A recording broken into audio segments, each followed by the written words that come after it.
صباح الفل عليكم. النهارده يوم 14 يناير والمعرض في ابن سندر هيكون يوم 1 فبراير، يعني احنا بنتكلم على تقريبا اسبوعين فاضلين.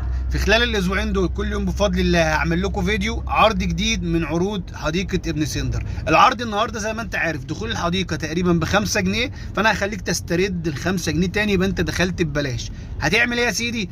اول عرض هتقابله هو مزرعه الجندي. لو جبت من مزرعه الجندي مستلزمات طيورك ب 100 جنيه او اكتر تقدر تسترد، تسلم التذكره وتسترد قيمتها من مزرعه الجندي، يبقى انت كده دخلت الحديقه مجانا.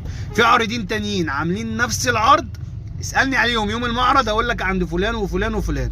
تشتري ب 100 جنيه او اكتر، تسلم التذكره، يبقى احتفظ بالتذكره ما ترميهاش، هتسلم التذكره تسترد قيمه التذكره تاني، يبقى انت داخل الحديقه مجانا. اليوم كله معاك في الحديقه، استمتع يا باشا براحتك ببلاش.